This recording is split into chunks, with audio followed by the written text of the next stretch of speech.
Assalamualaikum warahmatullahi wabarakatuh. Teman-teman, bayangkan sebuah dunia lebih dari 1000 tahun yang lalu, di mana para pemikir besar bergulat dengan misteri mendalam tentang eksistensialisme, filsafat, dan jiwa manusia. Di jantung zaman keemasan Islam, seorang polimatik Persia yang brilian muncul sebagai cahaya ilmu penuntun bagi generasi mendatang. Namanya adalah Ibnu Sina, yang dikenal di dunia barat sebagai Avicenna. Ibnu Sina lebih dari sekedar filsuf. Ia adalah seorang perintis yang menjembatani bidang sains, filsafat, dan teologi. Pengaruhnya yang bertahan lama melampaui masanya, membentuk fondasi pemikiran modern. Hari ini, kita memulai perjalanan menelusuri kehidupan dan ide-ide inovatif dari pemikir luar biasa Ibnu Sina. Ibnu Sina bernama lengkap Abu Ali Al-Husain bin Abdullah bin Sina. Ibnu Sina lahir di Afsana, dekat Bukhara, pada tanggal 22 Agustus 980 Masehi. Bukhara sekarang adalah bagian dari Uzbekistan. Pada saat itu, Uzbekistan merupakan bagian dari wilayah Persia. Pada masa awal hidup Ibnu Sina, Bukhara menjadi salah satu kota pendidikan paling berpengaruh selain Baghdad. Ayah Ibnu Sina dikenal sebagai seorang sarjana yang dihormati. Ibnu Sina termasuk dalam kelompok sarjana yang sering disebut sebagai filosof.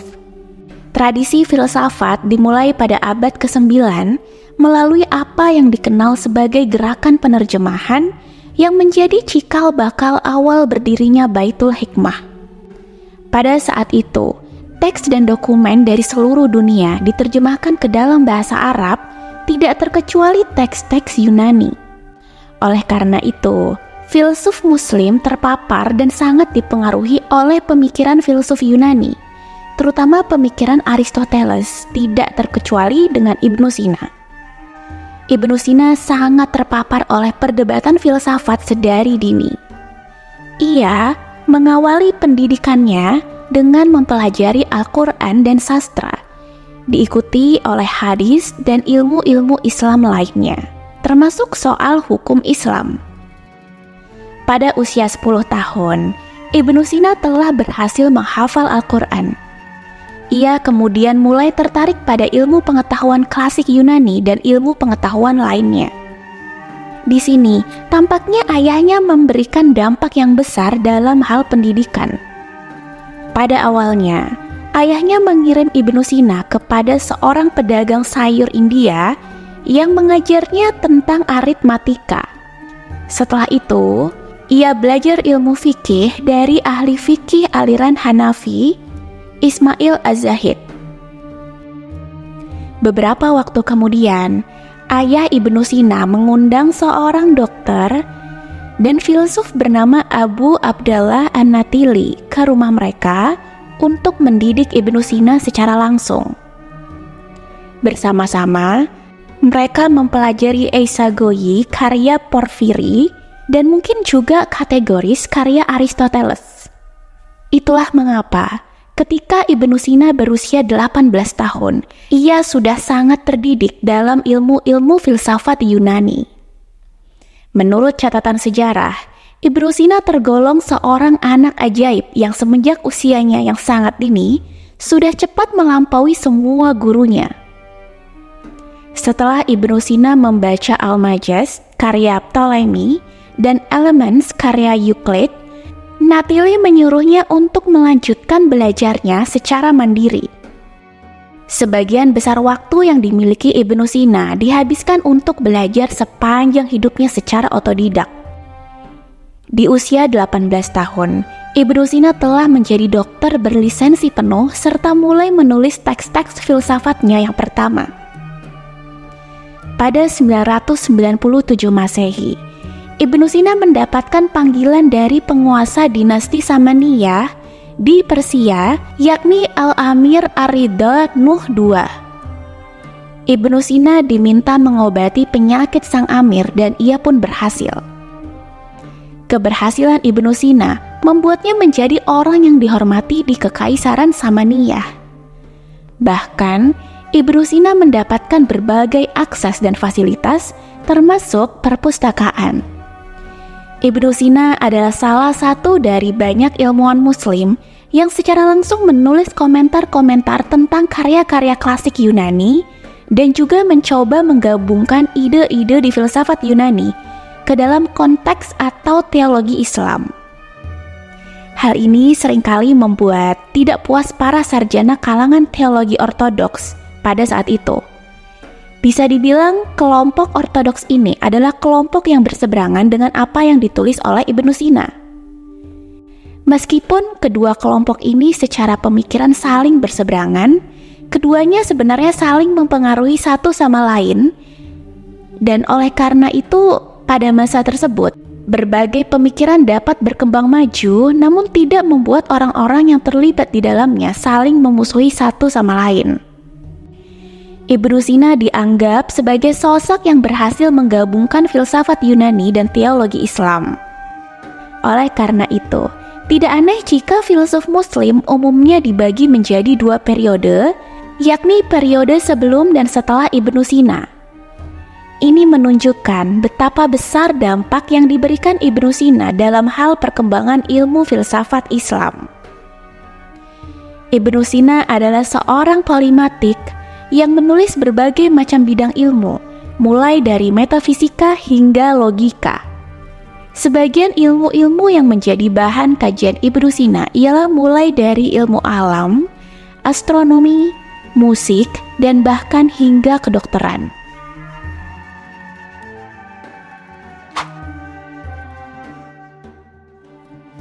Salah satu topik filsafat yang dibahas oleh Ibnu Sina adalah doktrin mengenai metafisika. Menurut Ibnu Sina, ada 5 hal yang perlu dipahami mengenai konsep-konsep dalam metafisika Ibnu Sina. Yang pertama adalah hakikat, yaitu seperti apa sesuatu sebenarnya. Seperti ketika kita mengatakan seseorang adalah seorang manusia, maka hakikatnya orang itu adalah manusia. Yang kedua adalah keberadaan, yakni ketika sesuatu itu dinilai benar-benar ada di dunia nyata, seperti saat kita melihat sesuatu. Ini adalah ketika hakikat tersebut benar-benar ada dalam realitas. Yang ketiga adalah kontingensi, yakni ketika sesuatu bisa jadi ada atau bisa jadi tidak ada. Seperti misalnya seorang anak yang memiliki mainan, mungkin saja mainan itu ada di kamar atau tidak ada di kamarnya. Keempat adalah keperluan, yakni ketika sesuatu itu seharusnya memang ada, seperti air minum yang harus kita minum ketika kita kehausan. Yang terakhir adalah yang perlu ada karena dirinya sendiri, yakni sesuatu yang ada tanpa bergantung pada hal lainnya untuk keberadaannya. Gambarannya ialah seperti matahari yang harus selalu ada untuk menyinari bumi. Matahari selalu ada dan tidak pernah tidak ada. Jadi, Ibnu Sina berpikir dalam teologi metafisiknya bahwa ada sesuatu yang membuat segala sesuatu di dunia ini atau alam semesta menjadi nyata, dan beberapa hal harus selalu ada, seperti contohnya matahari yang selalu harus bersinar. Yang menarik, pandangan-pandangan Ibnu Sina terkait dengan metafisika inilah yang membuatnya memiliki pandangan tentang eksistensi Tuhan dalam argumennya yang berikutnya, yakni yang dikenal sebagai proof of the truthful atau burhan as-siddiqin. Ini akan saya bahas di bahasan ketiga mengenai filsafat Ibnu Sina. Yang kedua, eksperimen pemikiran. Salah satu topik yang dibahas oleh Ibnu Sina adalah pertanyaan tentang sifat jiwa, yang merupakan salah satu masalah filsafat yang paling diperdebatkan di zamannya, bahkan barangkali masih hingga saat ini. Di sini Ibnu Sina menghadapinya dengan cara yang unik. Saat Ibnu Sina dipenjarakan di dalam istana Fardajan dekat Hamadan, Ibnu Sina menulis eksperimen pemikiran terkenalnya yang disebut floating man atau manusia melayang. Secara harfiah mungkin bisa diartikan sebagai manusia yang jatuh. Eksperimen ini bertujuan untuk menunjukkan kesadaran diri manusia dan substansialitas serta ketidakmaterialan jiwa. Ibnu Sina percaya bahwa eksperimen pemikiran floating man menunjukkan bahwa jiwa adalah sebuah substansi, dan ia berpendapat bahwa manusia tidak dapat meragukan kesadaran diri mereka sendiri, bahkan dalam situasi yang mencegah semua masukan data sensorik. Ia berpendapat, cobalah untuk membayangkan jika seseorang seperti kita tiba-tiba diciptakan dengan sempurna, tetapi tidak bisa melihat atau merasakan apapun di sekelilingnya. Ia bahkan tidak dapat merasakan tubuhnya sendiri. Tetapi pertanyaannya, apakah ia masih tahu bahwa ia tengah berada di sana? Jawabannya adalah ya. Meskipun ia tidak dapat melihat atau merasakan apapun, seseorang itu masih tahu bahwa dirinya ada. Ini menunjukkan bahwa ada sesuatu yang istimewa di dalam dirinya yang lebih dari sekedar tubuh. Ia bisa tahu bahwa dirinya memang ada, bahkan tanpa melihat atau merasakan apapun. Yang mengetahui itu disebut jiwa, sesuatu yang berbeda dari tubuhnya. Ibnu Sina dalam kitab Asy-Syifa tentang jiwa. Eksperimen pemikiran ini mengajak pembacanya untuk membayangkan diri mereka diciptakan sekali jadi, sambil tergantung di udara, terisolasi dari semua sensasi, termasuk kontak sensorik dengan tubuh mereka sendiri. Ibnu Sina berargumen bahwa dalam skenario ini, seseorang masih dapat memiliki kesadaran diri, karena memungkinkan bagi seseorang yang mengambang di udara sambil terputus dari pengalaman sensorik untuk tetap mampu menentukan keberadaannya sendiri. Eksperimen pemikiran ini menunjukkan bahwa jiwa adalah sebuah kesempurnaan, independen dari tubuh dan sebuah substansi yang tidak berwujud. Jadi, apa yang dapat kita pelajari dalam cerita ini? Cerita ini sebenarnya menunjukkan bahwa ada bagian dalam diri kita yang tahu bahwa diri kita itu memang ada. Bahkan jika kita tidak merasakan tubuh atau apapun di sekitar kita. Bagian ini disebut dengan jiwa, dan itu adalah bagian dari diri kita yang sangat khusus. Jiwa kita adalah apa yang membuat kita tahu bahwa diri kita itu memang ada, bahkan ketika tidak ada apapun yang dapat kita rasakan. Dan jiwa ini tidak tergantung pada tubuh kita.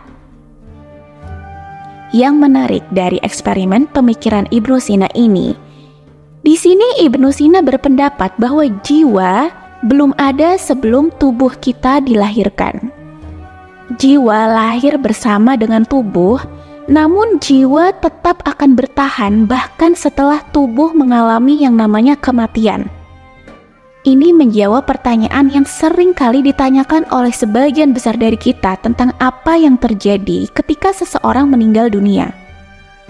Ketika tubuh seseorang mati, tubuh itu sendiri akan tetap mati. Namun, Ibnu Sina berpendapat bahwa jiwa yang semula telah berada bersama tubuh masih akan tetap hidup. Ketiga, ini berlanjut pada pernyataan lainnya tentang kekekalan dan eksistensi Tuhan. Ibnu Sina menciptakan argumen yang dikenal sebagai proof of the truthful untuk membuktikan keberadaan Tuhan. Argumen ini merupakan salah satu kontribusi terbesar Ibnu Sina dalam sejarah filsafat dan menjadi argumen yang sangat berpengaruh. Dalam argumen ini, Ibnu Sina berpendapat bahwa harus ada suatu entitas, zat, yang disebut keberadaan yang wajib atau wajib al-wujud, yakni sesuatu yang tidak bisa tidak ada. Melalui serangkaian argumennya, Ibnu Sina mengidentifikasikan entitas ini dengan konsepsi Islam tentang Tuhan. Ini sesuai dengan argumennya sebelumnya soal pendekatan metafisikanya, di mana pertama, segala sesuatu di dunia ini adalah kontingen, yang berarti bisa ada atau tidak ada. Kedua, makhluk-makhluk yang kontingen ini bergantung pada sesuatu yang lain untuk memberi mereka keberadaan. Ketiga, tidak bisa ada regresi tak terbatas dari makhluk kontingen yang saling menyebabkan keberadaannya satu sama lain. Oleh karena itu, harus ada yang namanya titik awal. Keempat, titik awal ini harus menjadi keberadaan yang perlu, yakni sesuatu yang tidak bisa tidak ada. Kelima, Ibnu Sina mengidentifikasi keberadaan yang perlu ini dengan konsep Tuhan dalam teologi Islam.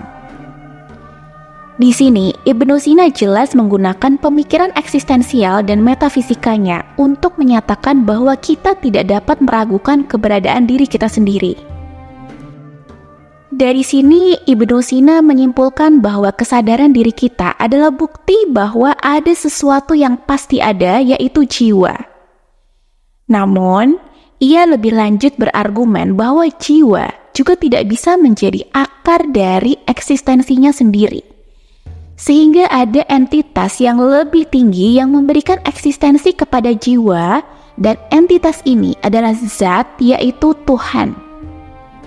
Jadi, inti dari proof of the truthful adalah bahwa kesadaran diri manusia adalah bukti eksistensi yang tidak dapat diragukan lagi, dan itu menunjukkan adanya entitas yang jauh lebih tinggi, yaitu Tuhan, yang memberikan eksistensi kepada kita dan semua yang ada di sekitar kita. Argumen Ibnu Sina menjadi argumen yang dianggap sangat berpengaruh dalam sejarah filsafat. Sejarawan filsafat masa kini, Peter Adamson, menyebut bahwa argumen Ibnu Sina ini sebagai salah satu argumen abad pertengahan yang paling berpengaruh mengenai keberadaan Tuhan, dan sekaligus menjadi kontribusi terbesar Ibnu Sina terhadap sejarah filsafat berikutnya, termasuk para sarjana kalam yang, jika Anda ingat, sebelumnya dianggap sebagai musuh dari Ibnu Sina. Meskipun karya Ibnu Sina diakui oleh dunia barat, Ibnu Sina justru dianggap oleh tidak sedikit kalangan muslim tidak meyakini Tuhan, karena menganut aliran Mu'tazilah, yakni aliran yang menjadi fondasi bagi lahirnya filsafat Islam, dengan tokoh-tokoh terkenalnya seperti Al-Kindi, Al-Farabi, dan Ibnu Sina sendiri. Aliran ini banyak tidak diterima oleh sebagian penganut Sunni, karena beranggapan bahwa akal manusia lebih baik dibandingkan dengan tradisi. Padahal kembali lagi pada awal pembahasan mengenai filsafat Ibnu Sina, ia adalah salah satu filsuf pertama yang menerapkan logika filsafat terhadap teologi Islam, dan tulisannya memicu reaksi keras dari para teolog Islam, bukan hanya para teologi ilmu kalam pada masanya, tetapi juga hingga masa kini.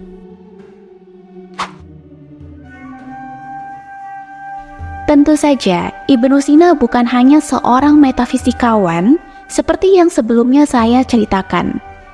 Ia sendiri juga seorang ahli logika, fisika, dan kedokteran. Dalam bidang fisika, Ibnu Sina memiliki minat khusus dalam gerak dan konsep ketidakterhinggaan, serta hubungannya dengan gerakan dari satu titik ke titik lain. Tanpa perlu terlalu mendalam, Ibnu Sina berpendapat bahwa objek yang diberi dorongan atau gaya akan terus bergerak tanpa henti dalam ruang hampa udara. Dengan kata lain, Ibnu Sina berbicara tentang bagaimana benda-benda dapat bergerak. Ia juga berpikir bahwa jika kamu melempar bola di ruang yang tidak ada udara, bola itu akan terus bergerak tanpa berhenti. Ibnu Sina juga berbicara tentang cahaya seperti sinar matahari. Ia berpikir bahwa cahaya memiliki kecepatan, seperti mobil yang dapat bergerak dengan cepat. Ia juga mencoba menjelaskan mengapa pelangi dapat muncul di langit. Meskipun pada masa itu, akhirnya pendapatnya mengenai pelangi dianggap kurang tepat. Menurut Ibnu Sina, pelangi yang muncul di langit disebabkan karena cahaya matahari bermain-main dengan tetesan air di udara. Jadi bahkan di zamannya, Ibnu Sina adalah seorang penemu ide-ide menarik tentang gerakan dan cahaya. Dan ini membantu kita memahami dunia di sekitar kita.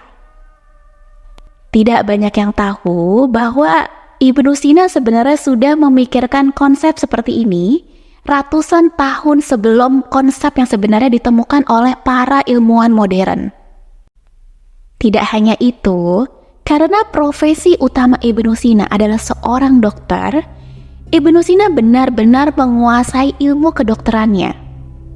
Salah satu karya paling terkenalnya berjudul Canon of Medicine menjadi salah satu teks medis yang paling dihormati sepanjang masa dan digunakan di seluruh dunia hingga abad ke-18, yakni kurang lebih selama 700 tahun.